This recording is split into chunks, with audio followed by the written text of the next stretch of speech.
అందరికీ శనార్థులు. మార్నింగ్ ముచ్చట్లకు స్వాగతం.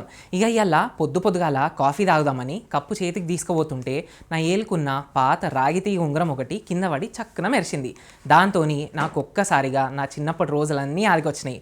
గప్పుడు ఇంట్లో ఉండే పాత రాగి ఇత్తడి బాండీలల్లా అమ్మ వండిన వంటల కమ్మదనం, గా రాగి గ్లాసులల్లా నీళ్లు తాగితే పెయ్యికొచ్చే బలం, ఇవన్నీ ఇప్పుడు మన ప్లాస్టిక్ దునియాలో పడి మర్చిపోతున్నాం కదా అనిపించింది. ఇక ఈ పాత జ్ఞాపకాల తీపిదనంతో మన సాంప్రదాయ బలాన్ని మళ్ళీ మన ఇండ్లకి తీసుకురానికి మన మార్నింగ్ ముచ్చట్ల ప్రోగ్రాం వచ్చేసింది. లేట్ చేయకుండా ఇవాళటి మన ముచ్చట్లను షురూ చేద్దాం పాండ్రి. ఇగో ఈరోజు ఆగస్ట్ 10 తారీఖు. ఈ రోజుకు క్యాలెండర్లో ఒక పెద్ద ప్రత్యేకతనే ఉంది. ఇవాళ ఏంది అంటే ప్రపంచ సింహాల దినోత్సవం, గదే వరల్డ్ లయన్స్ డే. అడవికి రాజు ఎవరు అని చిన్న పిల్లగాన్ని అడిగినా సరే టక్కున సింహం అని చెప్తాడు. దాని నడకలో ఉండే గంభీరం, ఆ గర్జనలు వింటేనే అడవి అంతా ఒక్కసారిగా గజగజ వణికిపోతుంటుంది. అటవీ వ్యవస్థ సమతుల్యంగా ఉండాలనన్నా, ప్రకృతి అందం నిలవాలనన్నా సింహాల పాత్ర చాలా పెద్దది. కానీ పొద్దుతిరిగేసరికి మనుషుల ఆక్రమణలు, అడవులు తగ్గిపోవడం, వేటాడడం ఇటువంటి కారణాల వల్ల ఈ అడవిరాజుల సంఖ్య రోజు రోజుకు పడిపోతూ వస్తుంది. ఒకప్పుడు ఊళ్ళ వెంట అడవుల వెంట విచ్చలవిడిగా తిరిగిన ఈ సింహాలు ఇప్పుడు కొన్ని ప్రాంతాలకే పరిమితమైపోయినాయి.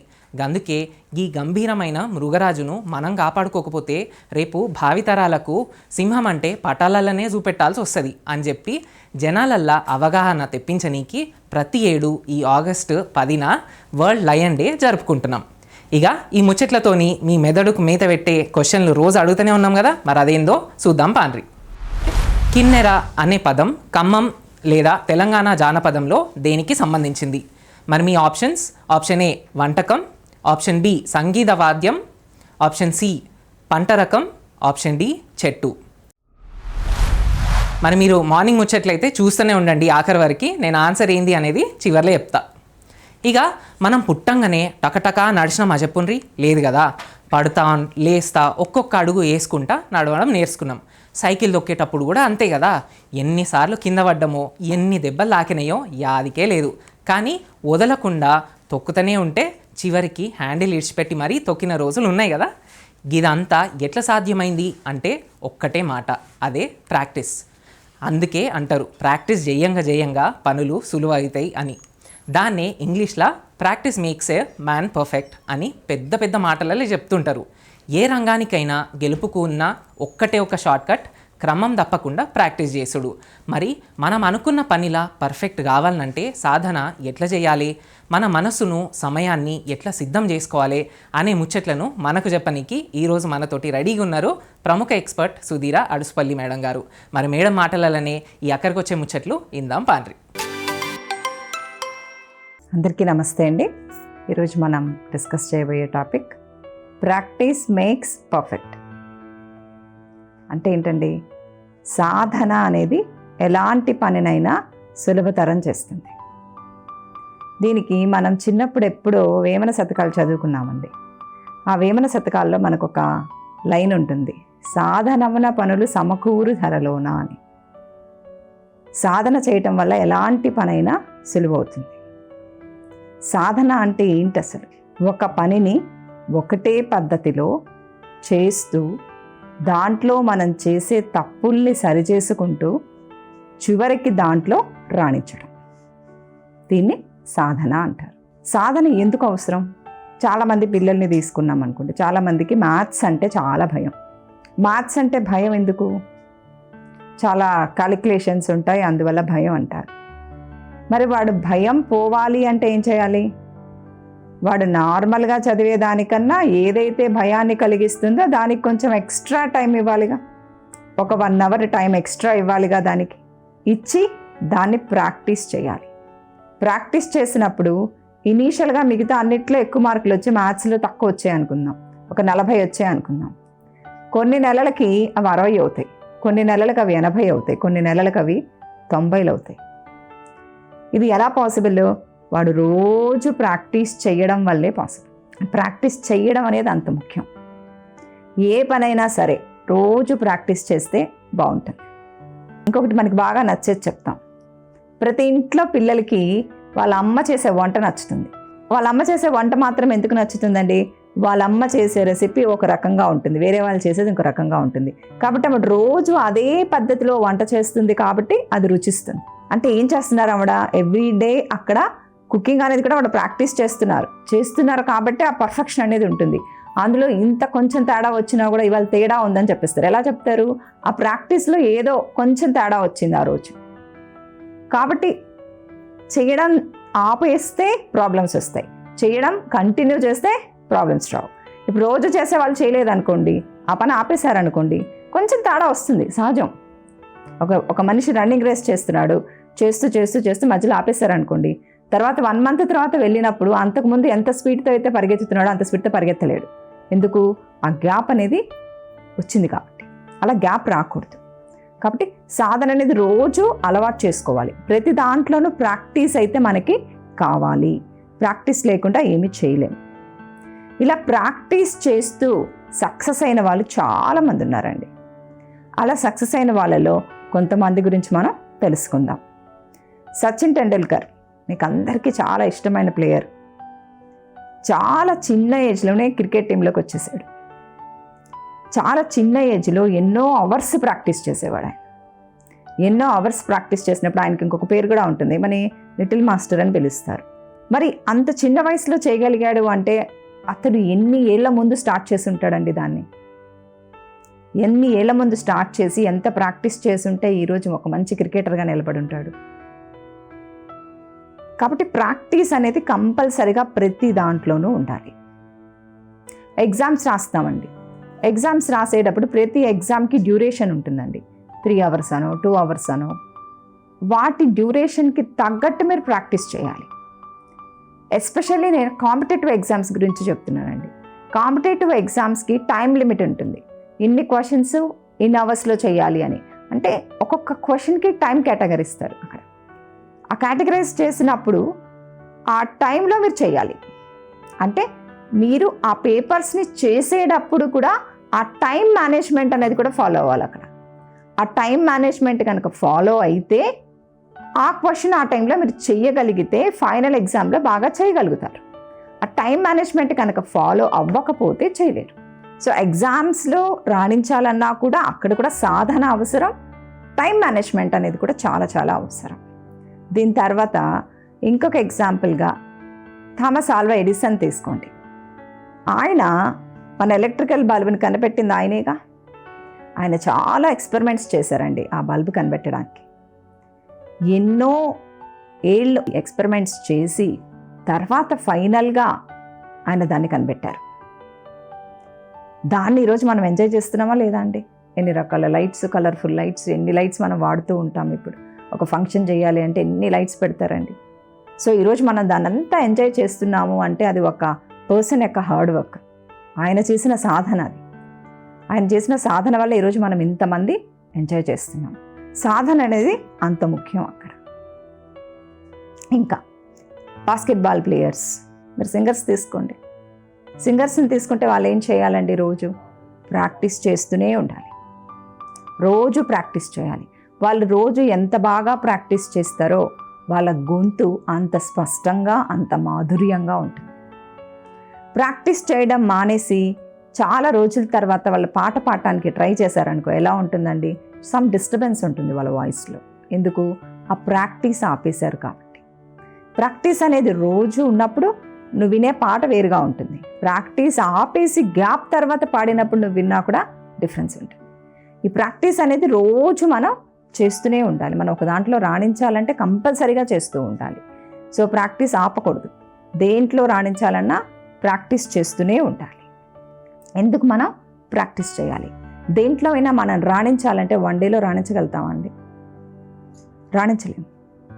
సో నీకు ఒక గోల్ ఉంటుంది, I want to become scientist అంటావు. సైంటిస్ట్ అవ్వాలంటే 1 dayలో నువ్వు సైంటిస్ట్ అయిపోతావా? ఆ సైంటిస్ట్ అవ్వాలి అంటే దానికి స్టెప్స్ ఏంటి? దేంట్లో సైంటిస్ట్ అవ్వాలనుకుంటున్నావు? ఫస్ట్ దాన్ని ప్లాన్ చేసుకోవాలి. దానికి ఒక్కొక్క స్టెప్ క్లియర్ చేసుకుంటూ రావాలి. ఒక్కొక్క స్టెప్ క్లియర్ చేసుకుని దానికి కావలసిన ప్రాక్టీస్ చేసుకుని అవన్నీ క్లియర్ చేసుకుంటే ఫైనల్గా నీ గోల్కి రీచ్ అవుతావు. అంతేకాని ఒకే రోజు నువ్వు సైంటిస్ట్ అయిపోలేవు. కాబట్టి గోల్స్ అనేవి పెట్టుకొని దానికి తగ్గట్టు మీరు సాధన చేస్తే మీరు అనుకున్న విజయాన్ని సాధిస్తారు. గోల్ లేకుండా, ఎప్పుడు ప్రాక్టీస్ లేకుండా దేంట్లోనూ రాణించలేరు. గోల్స్ కంపల్సరీగా ఉండాలి. యూత్కి అయితే నేను చెప్తున్నానండి, గోల్స్ సెట్ చేసుకోండి, దానికి తగ్గట్టు ప్రాక్టీస్ చేయండి, మీ గోల్స్ని రీచ్ అవ్వండి. Thank you. విన్నారు కదా, సైకిల్ దొక్కుడు కాంచెల్లి జీవితంలో అనుకున్న పెద్ద పెద్ద లక్ష్యాలు సాధించేదాకా సాధన అనే పునాది ఎంత ముఖ్యమో సుధీర మేడం ఎంత ముచ్చటగా చెప్పింది కదా. మొదటి ప్రయత్నంలోనే పర్ఫెక్ట్ కావడు ఎవ్వరికి సాధ్యం కాదు. పడుతా లేస్తా పదే పదే ప్రయత్నిస్తూ పోతుంటేనే ఏ రంగంలోనైనా మనం అనుకున్న విజయాన్ని అందుకోగలుగుతాం. కాబట్టి ఎక్కడ ఆగకుండా ప్రాక్టీస్ చేస్తూనే ఉండుండ్రి, విజయాన్ని సాధించుండ్రి. ఏమంటున్నా? ఇక పొద్దుగాల లేవ్వంగానే పెయ్యంత నొప్పులు, దిమాగ్ నిండా రకరకాల తిప్పలు అనిపిస్తున్నాయి కదా. ఈ నడుమ ఉరుకు పరుగుల జీవితంలో ఆరోగ్యాన్ని కాపాడుకునుడు ఒక పెద్ద టాస్క్ లెక్కనే మారిపోయింది. పైసలు ఎన్ని సంపాదించినా మన పెయ్యిల సత్తువ, దిమాగ్లా ప్రశాంతత లేకపోతే వేస్టే కదా చెప్పుండ్రి. అందుకే మన పెయ్యిని గట్టిగా ఉంచేది, మన మనసును నిమ్మలంగా ఉంచేది ఒకటి ఉన్నది. అదేంటంటే మన పెద్దోళ్ళు మనకిచ్చిన వరం యోగా. ఇవాళ మన ప్రోగ్రాంలో యోగాతో వచ్చే లాభాలేంది, రోజు ఇంట్లోనే చిన్న చిన్న ఆసనాలు ఎట్లా చేసుకోవాలి, ఆరోగ్యం ఎట్లా కాపాడుకోవాలి అనే మస్తు మస్తు ముచ్చట్లు తెలుసుకుందాం. లేట్ ఎందుకు మరి, ఆ ప్రోగ్రాంలోకి పోదాం పాండ్రి. నమస్తే, నా పేరు లక్ష్మి, మోక్ష yoga and wellness founder, Vivekananda Nagar, Kukatpally. So ఈరోజు మనం ఐస్కి సంబంధించిన యోగా ఆసనాస్, అలాగే నిద్ర సరిగ్గా పట్టడానికి కావాల్సిన యోగా ఆసనాస్, అలాగే చిన్న చిన్న ఎక్సర్సైజెస్ ప్రాక్టీస్ చేయబోతున్నాము.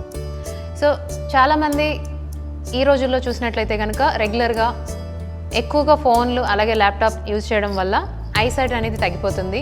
అలాగే ఐ స్ట్రెయిన్ అవుతూ నిద్ర లేని సమస్యలు కూడా ఎక్కువగా ఫేస్ చేస్తూ ఉన్నారు. సో దానికి సంబంధించి యోగాసనాస్ అలాగే ప్రాణాయామాస్ ఏవైతే మనకి ఆ ప్రాబ్లమ్స్ని తగ్గించేవి ఉన్నాయో అవి ఈరోజు మనం ప్రాక్టీస్ చేయబోతున్నాం. సో ముందుగా మనం చిన్న ప్రాణాయామ ప్రాక్టీస్తో స్టార్ట్ చేస్తాము. తర్వాత మెల్లిగా వార్మప్ స్టార్ట్ చేసి ఆసనాస్ ప్రాక్టీస్లోకి వెళ్తాము. సో ముందుగా let us start with pranayama.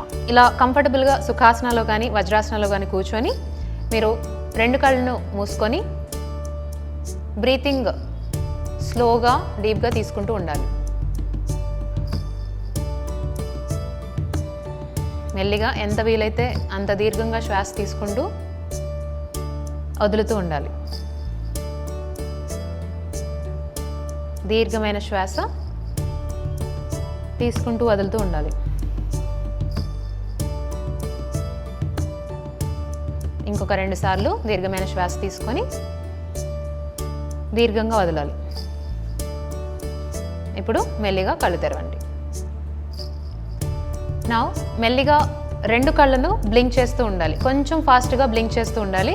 ఇది చేయడం మూలంగా మీకు కళ్ళలో ఉన్న కండరాలు ఏవైతే ఉన్నాయో వాటికి బ్లడ్ సర్క్యులేషన్ జరిగి మీ ఐసైట్ అనేది ఇంప్రూవ్ అవుతూ ఉంటుంది. సో ఇప్పుడు 2 కళ్ళను ఫాస్ట్గా బ్లింక్ చేస్తూ ఉండండి. మీరు చేస్తున్నప్పుడు మీకు ఐస్లో సెన్సేషన్ యూ కెన్ అబ్జర్వ్. కొంచెం మీకు ఐస్లో ఇరిటేషన్ అనిపించవచ్చు, బట్ అలాగే కంటిన్యూ చేస్తూ ఉండండి.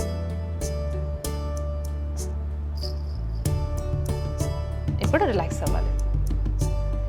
రెండో ఎక్సర్సైజ్, మీ 2 వేళ్లను యూస్ చేసి మీ ఇండెక్స్ ఫింగర్ అలాగే మిడిల్ ఫింగర్ని యూస్ చేసి జెంటిల్గా ఐస్ మీద ఇలా 5 సార్లు ప్రెస్ చేయాలి.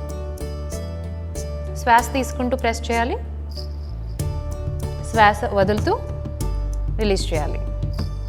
ఇంకొక 3 సార్లు శ్వాస తీసుకుంటూ ప్రెస్ చేయండి, శ్వాస వదులుతూ రిలీజ్, శ్వాస తీసుకుంటూ ప్రెస్ చేయండి, శ్వాస వదులుతూ రిలీజ్. ఇప్పుడు రిలాక్స్. ఇలా చేయడం మూలంగా మీ ఐస్లో ఉన్న స్ట్రెయిన్ ఏదైతే ఉందో అది తగ్గిపోతూ ఉంటుంది. మూడో ఎక్సర్సైజ్, మీ 2 కళ్ళను స్క్వీజ్ చేస్తూ ఉండాలి. ఎంత వీలైతే అంత ఎక్కువగా స్క్వీజ్ చేయండి, అలాగే ఎక్కువ స్ట్రెయిన్ కూడా చేయకూడదు. ఇప్పుడు స్క్వీజ్ అండ్ రిలీజ్.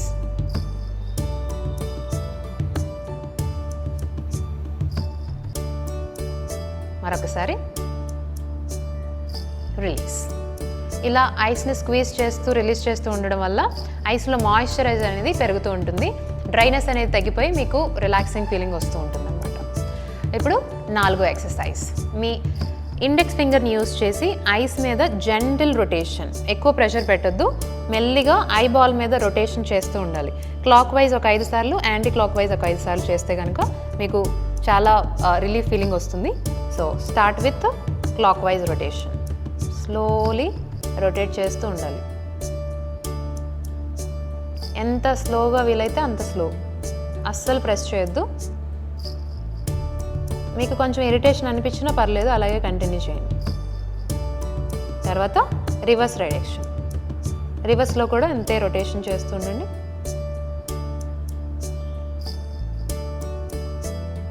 ఇప్పుడు రిలాక్స్. ఈ 4 ఎక్సర్సైజెస్ ఐస్కి చాలా మాయిశ్చరైజింగ్, అలాగే మీ కండరాలు, ఐస్ చుట్టూ ఉన్న కండరాలు ఏవైతే ఉన్నాయో అవి స్ట్రాంగ్ అవ్వడానికి యూజ్ అవుతాయి అన్నమాట. ఇప్పుడు మనం వార్మప్ స్టార్ట్ చేసి నిద్ర లేమికి ఏవైతే ఆసనాస్ యూజ్ అవుతాయో ఆ ఆసనాస్ని ప్రాక్టీస్ చేద్దాం. సో ముందుగా నెక్ స్ట్రెచెస్ స్టార్ట్ చేద్దాం. ఇన్హేల్ చేస్తూ శ్వాస తీసుకుంటూ మీరు నెక్ని పైకి స్ట్రెచ్ చేయాలి. శ్వాస వదులుతూ చిన్ని చెస్ట్కి టచ్ చేయాలి. శ్వాస తీసుకుంటూ పైకి, శ్వాస వదులుతూ కిందికి. ఇలా ఒక 5 నుంచి 7 సార్లు ప్రాక్టీస్ చేసుకోవచ్చు. 5 సార్లు పూర్తయిన తర్వాత నెక్ని సైడ్కి తిప్పాలి. రైట్ సైడ్ చూస్తూ ఎక్సేల్, లెఫ్ట్ సైడ్ చూస్తూ ఇన్హేల్. రైట్ సైడ్ చూస్తూ ఎక్సేల్, లెఫ్ట్ సైడ్ చూస్తూ ఇన్హేల్. ఇలా 5 సార్లు రిపీట్ చేయండి. Right side, left side, right side, left side. Inhale చేస్తూ సెంటర్కి రావాలి. ఇప్పుడు సైడ్ బెండ్స్. ఎక్సేల్ చేస్తూ సైడ్కి, గాలి మెల్లిగా వదులుతూ సైడ్కి, గాలి పీల్చుకుంటూ సెంటర్. అలాగే శ్వాస మెల్లిగా వదులుతూ లెఫ్ట్ సైడ్, శ్వాస పీల్చుకుంటూ సెంటర్. ఇలా 5 సార్లు ప్రాక్టీస్ చేయాలి.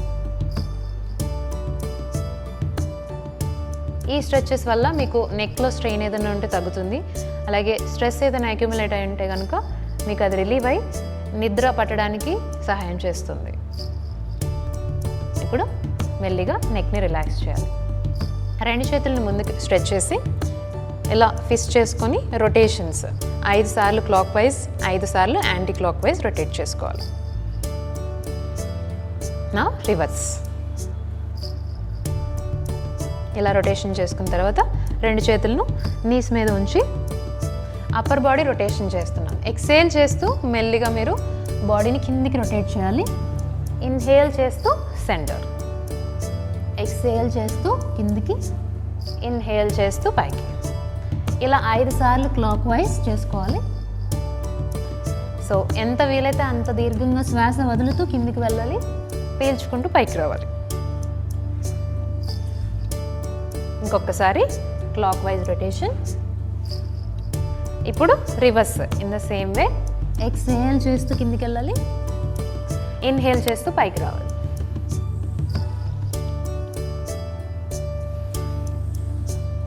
ఇంకొకసారి ఎక్సేల్ చేస్తూ కిందికి, ఇన్హేల్ చేస్తూ పైకి. ఇప్పుడు రిలాక్స్. ఇప్పుడు 2 కాళ్ళను ముందుకు స్ట్రెచ్ చేసి దండాసనంలోకి రావాలి. ఈ పొజిషన్లో బ్యాక్ని స్ట్రైట్ ఉంచుకొని మీరు యాంకిల్స్ని స్ట్రెచ్ చేస్తూ ఫ్లెక్స్ చేస్తూ ఉండండి. గాలి వదులుతూ ముందుకి, గాలి పీల్చుకుంటూ వెనక్కి. ఇలా ఒక 5 సార్లు రిపీట్ చేస్తే మీకు లెగ్స్లో మంచి బ్లడ్ సర్క్యులేషన్ జరుగుతుంది. ఏదైనా స్ట్రెయిన్ కాఫ్ మజిల్స్లో ఇంకా హ్యామ్స్ట్రింగ్స్లో ఉంటే కనుక మీరు రిలీవ్ అయిన ఫీలింగ్ వస్తుంది, అలాగే నిద్ర బాగా పడుతుంది. ఇప్పుడు 2 కాళ్ళను రొటేషన్. క్లాక్ వైజ్ ఒక 5 సార్లు రొటేట్ చేయాలి. అలాగే యాంటీ క్లాక్ వైజ్ ఒక 5 సార్లు. ఇప్పుడు రిలాక్స్. ఇలా జాయింట్ రొటేషన్స్ పూర్తయిన తర్వాత నిద్ర బాగా పట్టడానికి మంచి స్ట్రెచెస్, అలాగే ఫార్వర్డ్ బెండ్స్ అనేది బాగా యూజ్ అవుతాయి. సో అలాంటి స్ట్రెచెస్ ఇప్పుడు మనం కొన్ని చేద్దాం. 2 కాళ్ళను వెనక్కి ఫోల్డ్ చేసి వజ్రాసనంలోకి రావాలి. ఈ పొజిషన్ నుంచి 2 చేతులను వెనక్కి ఉంచి మెల్లిగా వెనక్కి లీన్ అవుతూ 2 నీస్ని పైకి లిఫ్ట్ చేసి యాంకిల్ స్ట్రెచ్ చేయండి. ఇలా ఒక 3 సార్లు చేద్దాం. ఇన్హేల్ చేస్తూ మెల్లిగా పైకి, ఎక్స్హేల్ చేస్తూ వజ్రాసనం. ఇప్పుడు మెల్లిగా టేబుల్ పాస్చర్లోకి రావాలి. ఈ పొజిషన్లో మార్జరీ ఆసన. శ్వాస నెమ్మదిగా తీసుకుంటూ పైకి చూస్తూ స్పైన్ని కిందికి తీసుకువెళ్ళాలి. ఈ పొజిషన్లో స్ట్రెచ్ చేసి బ్రీత్ ఇన్, బ్రీత్ అవుట్ చేయండి. మీకు బ్యాక్ రిలాక్స్ అవుతున్న ఫీలింగ్ వస్తుంది. ఈ పొజిషన్లో శ్వాస నెమ్మదిగా ఒక 5 సార్లు తీసుకొని వదలండి.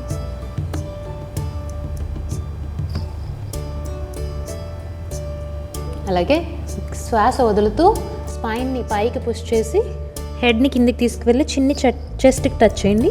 ఈ పొజిషన్లో శ్వాసని నెమ్మదిగా ఒక 5 నుంచి 10 సార్లు తీసుకుంటూ రిలాక్స్ అవ్వండి. మీకు బ్యాక్ రిలాక్సింగ్ ఫీల్ ఉంటుంది. అలాగే మైండ్ కూడా కామ్ అవుతూ ఉంటుంది. నా శ్వాసను తీసుకుంటూ నెమ్మదిగా టేబుల్లోకి రావాలి. ఈ పొజిషన్ నుంచి శశాంకాసన. 2 కాళ్ళను సపరేట్ చేయండి. ఇలా మోకాళ్ళు రెండింటినీ సపరేట్ చేసి 2 చేతులను ముందుకి చాపి హిప్ని వెనక్కి పుష్ చేసి మీ ఫోర్ హెడ్ని కింద రిలాక్స్ చేయండి.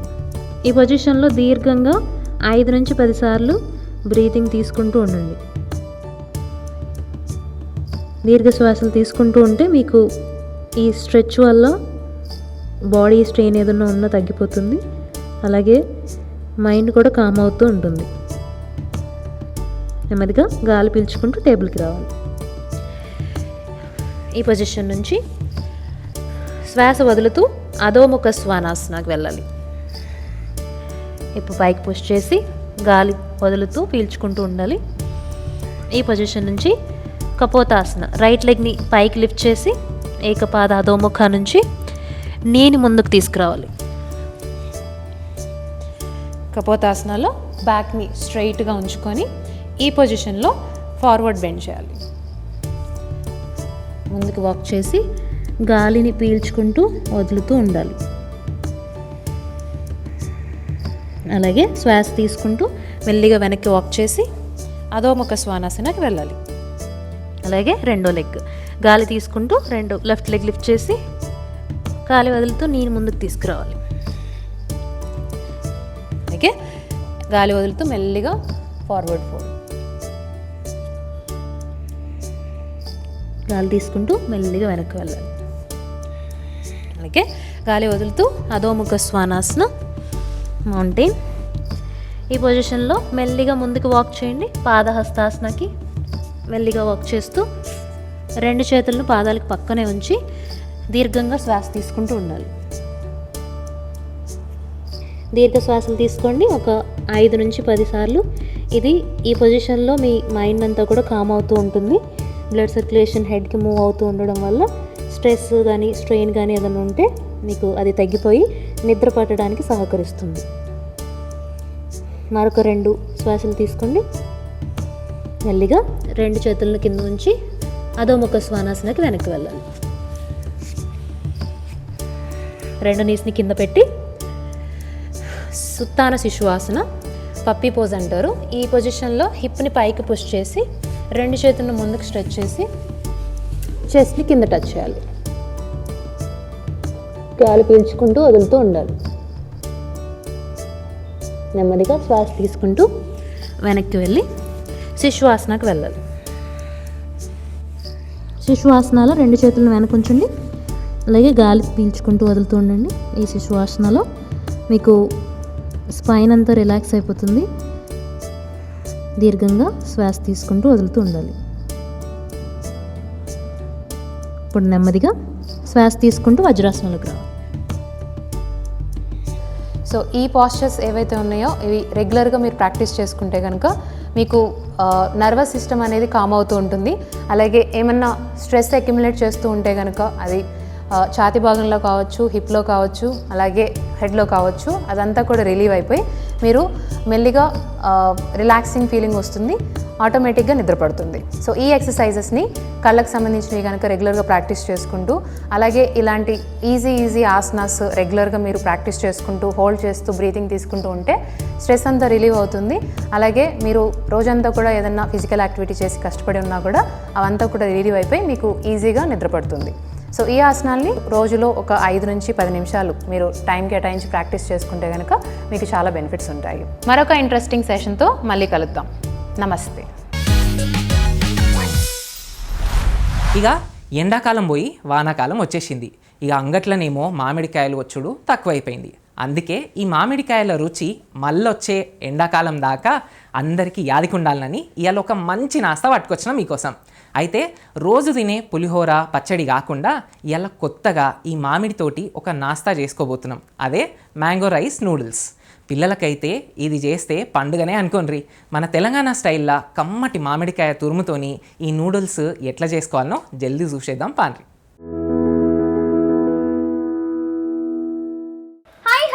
అందరికీ నమస్కారం. Welcome to smart breakfast. So ఈ రోజు మనం ఎక్కడున్నామంటే senior food specialist Vanamala Vardhan గారితో ఉన్నాం. Hello madam. హాయ్. ఎలా ఉన్నారు? బాగున్నాను. So we're waiting. ప్రేక్షకులందరూ మీ ఎపిసోడ్స్, మీ రెసిపీస్ చూసి అందరు ఇంట్లో ట్రై చేస్తున్నారంట. సో మన రివ్యూస్ వచ్చాయి. సో కాబట్టి ఈ రోజు మా కోసం ఏ రెసిపీ చేయబోతున్నారు? Thank you Anitha. DD Yadagiri ప్రేక్షకులందరికీ నమస్కారం. సో ఈ రోజు మా ఎపిసోడ్లో ఏం చేయబోతున్నారు రెసిపీ? ఈరోజు mango rice noodles. Wow, mango rice noodles అన్నమాట. మ్యాంగో రైస్ నూడిల్స్కి కావాల్సిన పదార్థాలు: రైస్ నూడిల్స్, బఠానీ, బెల్ పెప్పర్, పచ్చిమిర్చి, నెయ్యి, స్వీట్ కార్న్, అల్లం వెల్లుల్లి paste, garam masala, salt, mango తురుము, సోయా కూర, నూనె. చూసారు కదా మ్యాంగో రైస్ నూడిల్స్కి కావాల్సిన పదార్థాలు. ఇక తయారీ విధానం మొదలు పెడదాం మేడం. ఫస్ట్ ఈ రైస్ నూడిల్స్ అంటే ఇప్పుడు కొంచెం ఈ మధ్య దొరుకుతున్నాయి అన్నమాట. అంటే ఇంతకుముందు నార్మల్గా దొరికే మైదా నూడిల్స్ ఇవే ఎక్కువ దొరికేవి కదా. సో ఇవి చాలా హెల్త్కి చాలా మంచిది. ఆ నూడిల్స్ ప్లేస్లో మనం ఇలాంటివి వాడుకోవాలన్నమాట. సో అలాగే ఇది రైస్తో చేస్తారు కాబట్టి మరీ మనం నార్మల్ నూడిల్స్కి వాటర్ పెట్టేసి బాయిల్ చేసి ఒక 10-15 మినిట్స్ బాయిల్ అయినాక స్ట్రెయిన్ చేస్తాం కదా, అలా కాకుండా జస్ట్ వాటర్ బాయిల్ అవ్వగానే ఇవి వేసేసి ఆఫ్ చేసేయాలి. ఒక 2-3 మినిట్స్లో అవి సాఫ్ట్ అయిపోతాయి. ఓకే. సో ఫస్ట్ మనం వాటర్ బాయిల్ చేసుకుందాం. ఓకే. సో ఫస్ట్ మనం వాటర్ బాయిల్ చేసుకుందాం. ఓకే. సో నూడిల్స్ క్వాంటిటీని బట్టి వాటర్ హీట్ చేసుకోవాలి. కొంచెం ఉప్పు వేద్దాం దీనికి. కొంచెం ఇది బాయిల్ అవ్వాలి. బాయిల్ అవుతే ఇది వేసినాక ఆఫ్ చేసేసుకోవచ్చు అనమాట. అంటే దాంట్లో మరి బాయిల్ అయ్యే అవసరం లేదు. సో ఇది ఇంకొకటి ఏంటంటే ఇప్పుడు రైస్ నూడిల్స్ ఇది నాన్ స్టిక్కీ అని కూడా దొరుకుతుంది. అంటే కొంచెం స్టిక్ కూడా అవ్వదు అనమాట. చాలా పొడి పొడిగా బాస్మతి రైస్ లాగా వస్తుంది. ఓకే. సో దీన్ని ఇప్పుడు కొంచెం వేడవగానే వేసేద్దామని. ఓకే. జనరల్గా పిల్లలు అట్రాక్ట్ అయ్యేది జంక్ ఫుడ్కే, పైగా నూడిల్స్. సో జనరల్గా అలాంటివి మైదా పిండి లేదంటే ఎక్సెట్రా బయట దొరికే ఐటమ్స్ ఏమి ఉన్నాయో సో అవన్నీ పక్కకు పెట్టేసి మనం ఇలా బెటర్ చూసుకుంటే బాగుంటుందేమో. రైస్ నూడిల్స్ కానీ ఇంకొకటి మనం చపాతీ, నార్మల్గా చపాతీలు, జొన్న రొట్టెలు, రాగి రొట్టెలు ఇలాంటివన్నీ చేసుకున్నప్పుడు ఆ రొట్టెల్ని కొంచెం నూడిల్స్ లాగా కట్ చేసి అవి రిజంబుల్ టు మన క్యాప్సికమ్ లాగా ఆ షేప్లో చేసి దాన్ని మనం టాస్ చేసి కన్విన్స్ చేయాలి అంతే పిల్లల్ని. ఓకే. సో ఇప్పుడు ఇది అయిపోయింది, బాయిల్ అవుతుంది కదా. సో ఇప్పుడు బాయిల్ అయినాక నేను ఆఫ్ చేసేసాను. సో దీన్ని వేసేసి మూత పెట్టేస్తాను అంతే. ఒక 2-3 మినిట్స్లో అది కుక్ అయిపోతుంది అనమాట. అక్కర్లేదు, ఇంకా బాయిల్ చేయాల్సిన అవసరమే లేదు. స్టవ్ ఆఫ్ చేసేయాలి. ఓకే. దీన్ని పక్కన పెట్టేసుకుందాము. పక్కన పెట్టేసి ఇది మనకి కూల్ అయ్యే లోపల మనం ఈ వెజిటేబుల్స్ అన్నీ కొంచెం కుక్ చేసుకుందాం అన్నమాట.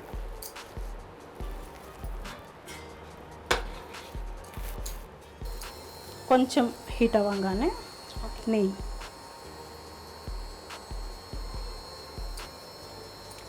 జనరల్గా ఏ రెసిపీలో అయినా యాడ్ చేసుకోవచ్చు. నెయ్యి, బటర్. సో కొంచెం నూనె కూడా వాడుతున్నాను. సో నెయ్యి హెల్త్కి మంచిదే. ఏదైనా కొంచెం లిమిట్లో తీసుకోవాలి. ఓకే.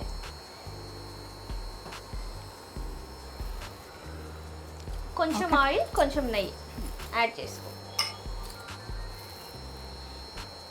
సో ఇప్పుడు పచ్చిమిర్చిలో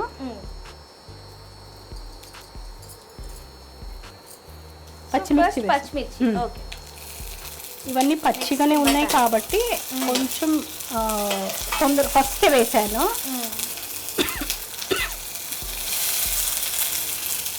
సో ఫస్ట్ పచ్చిమిర్చి, తర్వాత బఠానీ, తర్వాత కార్న్. కొంచెం వీటికి కూడా కొంచెం ఉప్పు వేసి ఒక 2 నిమిషాలు మూత పెడదాము. కొంచెం మంట తగ్గించేసి మూత పెడదాం. సో ఇప్పుడు ఏంటంటే మనకి ఈ రైస్ నూడిల్స్ అంతా సాఫ్ట్ అయిపోయింది కదా. సో దీన్ని మనం షిఫ్ట్ చేసుకుందాం వాటర్ నుంచి. ఓకే.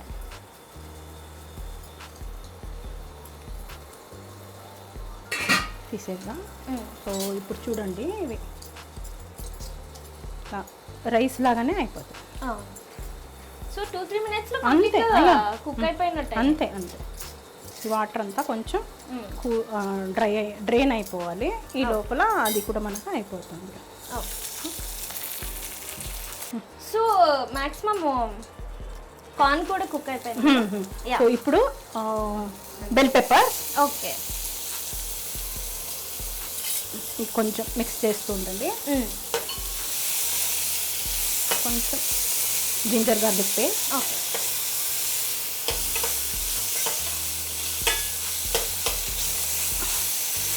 సో ఇవన్నీ లైట్గా ఆయిల్లో కుక్ చేస్తే అంతే చాలు.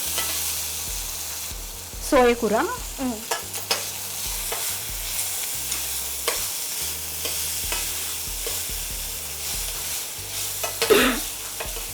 ఇందాక మనం వేడి నీళ్ళల్లో కొంచెం అలా పెట్టుకున్న ఈ నూడిల్స్. Okay noodles. ఓకే. కొంచెం దీనికి కూడా ఓకే సాల్ట్ వేసుకుంటున్నాం. ఓకే అలాగే గరం మసాలా. ఓకే. సో దీంట్లో చూస్తే మీరు పచ్చిమిర్చి అలాగే గరం మసాలా పౌడర్ ఇవి రెండే ఉన్నాయి అంతే. Yes ma'am. సో ఇవన్నీ మళ్ళీ ఇంకా ఇందులో వాటర్ యాడ్ చేయడం ఏం లేదు, అంతే అంతేనే. ఇంకా ఎక్కువ కలపకూడదు ఎందుకంటే కొంచెం జెంట్లీగా జస్ట్. ఓకే. సో ఇప్పుడు బై ఎండ్కి మ్యాంగో తురుము. ఓకే. సో లాస్ట్లో మనం మ్యాంగో వేసుకోవాలి. ఇప్పుడు సీజన్ కాబట్టి నేను మ్యాంగో వేసాను. మ్యాంగో లేనప్పుడు నిమ్మరసం. Okay okay. సాల్ట్ అంతే సరిపోతుంది. సో అయిపోయింది ఇది. సో మనకి ఇందులో అన్ని గ్రీన్ మిక్చర్స్ కూడా ఉన్నాయి. 2 నిమిషాలు మూత పెట్టి తర్వాత డిష్ అవుట్ చేయాలి. యా. సో ఇప్పుడు మనకి ఆల్మోస్ట్ అయిపోయింది కదా. అయిపోయింది. ఇంకేంటి మనం డిష్ అవుట్ చేద్దాం. ఎస్. ఓకే. నాకు ప్లేట్. చాలా మంది టీనేజర్స్ ఎక్కువగా ఇష్టపడుతుంటారు న్యూడిల్స్. సో మనం ఈరోజు చాలా హెల్దీ రెసిపీ అనమాట ఇదైతే. తప్పకుండా మీరైతే ఇంట్లో ట్రై చేయాలి. సో స్పెషల్గా చెప్పాలంటే స్కూల్ పిల్లలకి, కిడ్స్కి. ఎగ్జాక్ట్లీ. సో ఇంకా ఇందులో ఇన్ని ఇంగ్రీడియంట్స్, కార్న్, బఠానీ వేయడం వల్ల కలర్ఫుల్గా ఉండడం వల్ల చాలా చక్కగా ఇష్టంగా వాళ్ళందరూ తింటూనే ఉంటారనమాట. చిన్న చిన్న టిప్స్ అన్ని యాడ్ చేస్తే పిల్లలు చాలా హ్యాపీగా తింటారు. ఎందుకంటే ఎంత కలర్ఫుల్గా ఉంది చూడండి. ప్లేట్ చూస్తేనే తినేయాలనిపిస్తుంది కదా మ్యామ్. చీట్ చేయాలి అంతేనే పిల్లలకి. చీట్ ఏం లేదు, హెల్దీ. అదే ఇది వాళ్ళకి ఎలా చేసి అంటే ఈ నూడిల్స్ ఎలా ప్రిపేర్ అయిందని వాళ్ళకి ఐడియా ఉండదు కదా. సో మనం చేసిందే మంచిదండి. ఎస్. సో వేడివేడిగా మ్యాంగో రైస్ నూడిల్స్ రెడీ అయిపోయింది. టేస్ట్ చేసి చెప్పండి ఎలా. యా. మ్యాంగో రైస్ నూడిల్స్ అయితే రెడీ అయిపోయింది. ఇక టేస్ట్ చేద్దామా?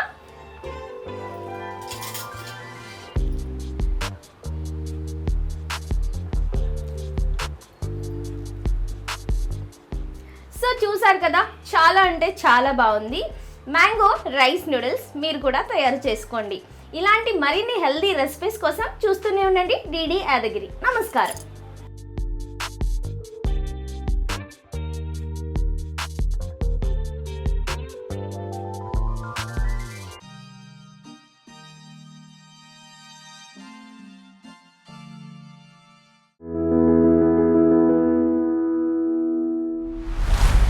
ఇక మన తెలంగాణలో ఉన్న హైదరాబాద్ గురించి ఎంత చెప్పుకున్నా తక్కువనే.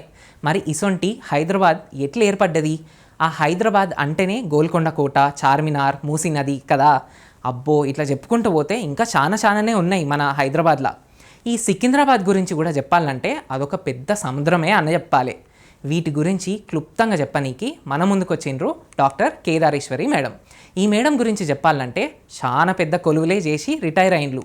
అవేంటంటే సాలార్జంగ్ మ్యూజియంలా క్యూరేటర్గా, పురావస్తు శాఖల డైరెక్టర్గా, director of culture, director of state gallery of finance, additional commissioner of heritage జిహెచ్ఎంసీలో చేసిండ్రు.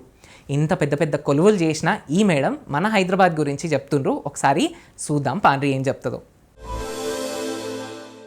నమస్కారం, నేను doctor J Kedareswari.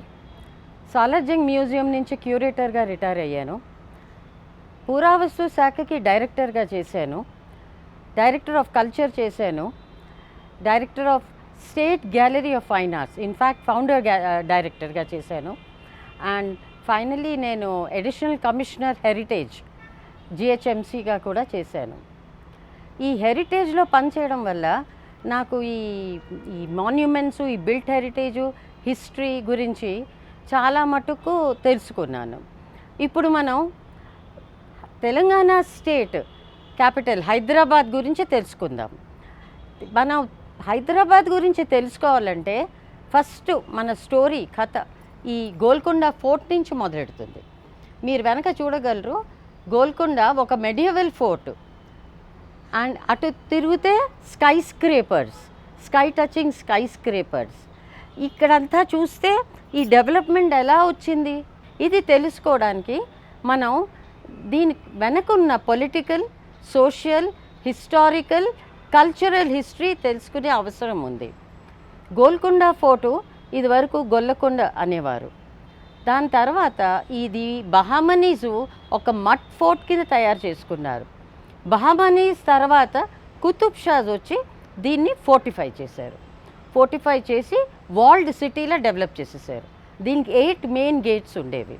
So Golconda fort ఒక సిటీ, వాల్డ్ సిటీ. ఈ సిటీ నుంచి మెల్లిగా జనాలు ఎక్కువ అయిపోయి ఇంకా దాన్ని ఫర్దర్ ఎక్స్పాన్షన్ ప్లేస్ లేక ఈ రాజులు మూసీ రివర్ని దాటి అవతల పక్క చార్మినార్ కట్టడం జరిగింది. మొహమ్మద్ కులీ కుతుబ్ షా 4th రూలర్ చార్మినార్ కట్టేటప్పుడు ప్రే చేసేవాడు దేవుడికి. ఏమిటి, నువ్వు ఎలా అయితే సముద్రాల్లో రకరకాల చేపల్ని పెట్టావో అలాగే నా ఈ సిటీకి కూడా రకరకాల మనుషుల్ని తీసుకురమ్మని ప్రార్థించాడు. ఇప్పుడు ఈ చార్మినార్ కట్టినాక అందరూ అంటారు ప్రీవియస్లీ ఇట్ వాస్ కాల్డ్ భాగ్నగర్. కరెక్టే. ఆయన ఎవరినైతే ప్రేమించారో ఆ అమ్మాయి పేరు భాగ్మతి, భాగ్నగర్ అని పెట్టారు. తర్వాత ఆ అమ్మాయి మీద ఆయన ఒక టైటిల్ వేశారు. వేసినప్పుడు అదే టైటిల్కి హైదరాబాద్ అని పేరు వచ్చేసింది. హైదరాబాద్ మళ్ళా ఎక్స్పాన్షన్లో కుతుబ్ షాహీజు ఏం చేశారు, పక్కన మెక్కా మస్జిద్ కట్టారు. కులీ కుతుబ్ షాయే కట్టారు. అది మొదలు చేయడం కులీ కుతుబ్ షా చేశారు. చివరిలో ఔరంగజేబ్ కూడా దానికి ఫినిషింగ్ ఇచ్చారు. అక్కడి నుంచి బాద్షాహీ ఆషూర్ ఖానా అదే బ్యాంక్ మీద ఉంది. తర్వాత ఏమో అలా డెవలప్ చేసుకుంటూ మెల్లిగా అసఫ్ జాహీస్ రూలింగ్ వచ్చారు. అసఫ్ జాహీస్ అనేది 7 రూలర్స్ ఉండేవారు. లాంగ్ 224 ఇయర్స్ దాకా వాళ్ళు మన హైదరాబాద్ని పాలించారు. ఇప్పుడు ఈ హైదరాబాద్ స్టోరీ తెలుసుకోవాలంటే ఫస్ట్ అండ్ ఫార్మోస్ట్ తెలుసుకునే విషయం ఏమిటంటే హైదరాబాద్ అనేది Hyderabad dominions. It was a part of Maharashtra, Karnataka, present Telangana and Andhra Pradesh. 1948లో ఎప్పుడైతే ఈ హైదరాబాద్ డొమినియన్స్ ఎనాక్స్ అయిందో మన యూనియన్లోకి, అప్పటి నుంచి హైదరాబాద్ అనేది సిటీలా ఉండిపోయింది, క్యాపిటల్ సిటీలా ఉండిపోయింది. ఇవాళ మన తెలంగాణ స్టేట్కి ఇది క్యాపిటల్ సిటీ. సో ఇవన్నీ తెలుసుకుని హైదరాబాద్ సిటీ నుంచి ఎలా డెవలప్ అయింది next city to develop Secunderabad. So ఈ story tale of many cities అంటారు. సికింద్రాబాద్ ఎలా వచ్చింది, సికిందర్ జా అని 3rd నిజాం పేరు మీద సికింద్రాబాద్ పేరు వచ్చింది. అక్కడి నుంచి సికింద్రాబాద్ నుంచి నెక్స్ట్ ఏమొచ్చింది మనకి సైబరాబాద్. సైబరాబాద్ ఎందుకు, అది ఐటీ హబ్ అయిపోయింది, టెక్నాలజీ హబ్ అయిపోయింది. సైబరాబాద్ నుంచి మళ్ళా ఈ స్పేషియల్ సెటిల్మెంట్ పెరుగుతూ ఎటెళ్ళింది, ఫైనాన్షియల్ డిస్ట్రిక్ట్కి వెళ్ళింది. ఈ ఫైనాన్షియల్ డిస్ట్రిక్ట్ని దుబాయ్ ఆఫ్ ఇండియా అంటారు, ఎందుకంటే దాని స్కై లైన్ అంత మోడర్న్గా ఉంది.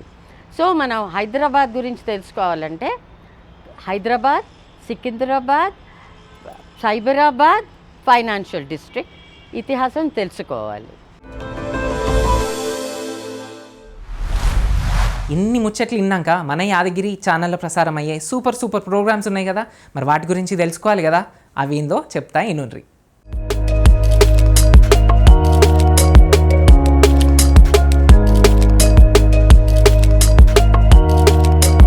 ఈరోజు దూరదర్శన్లో ప్రసారమయ్యే ముఖ్య కార్యక్రమాలు: ఉదయం 9 గంటలకు హాలీవుడ్ సినిమాలో భాగంగా హౌల్ సినిమా, ఉదయం 11 గంటలకు కెరియర్ గైడెన్స్ కార్యక్రమం, మధ్యాహ్నం 12 గంటలకు కాలేజ్ లైఫ్ అంటే క్లాసులు పుస్తకాలు మాత్రమే కాదు, ఒక అందమైన కలర్ఫుల్ జర్నీ అంటూ మీ ముందుకు రానుంది full on fun and youth energy programme college days. ఈరోజు మధ్యాహ్నం 2 గంటలకు దొరికితే దొంగలు సినిమా, సాయంత్రం 5 గంటలకు రైతు నేస్తం కార్యక్రమంలో ప్రస్తుతం పత్తి పంటలో పాటించవలసిన యాజమాన్యం అనే అంశం గురించి డాక్టర్ వై ప్రశాంత్ గారితో ప్రత్యక్ష ప్రసార కార్యక్రమం. సాయంత్రం 5:30 ప్రతిరోజు కొత్త కార్యక్రమంతో మీ ముందుకు రానుంది రంగురంగుల హరివిల్లు సింగిడి కార్యక్రమం. సాయంత్రం 6 గంటలకు 1000 పడగలు. సాయంత్రం 6:30 మన హైదరాబాద్, సికింద్రాబాద్ జంట నగరాల్లోని ముఖ్య కార్యక్రమాలు, విశేషాల గురించి మీకు అందిస్తున్న కార్యక్రమం మెట్రో ప్లస్. రాత్రి 8 గంటలకు మీ ముందుకు రానుంది ఫుల్ ఆన్ ఎనర్జీతో ఆటలు పాటలు డాన్స్తో సాగిపోయే మన లేడీ స్పెషల్ కార్యక్రమం మస్త్ మజా.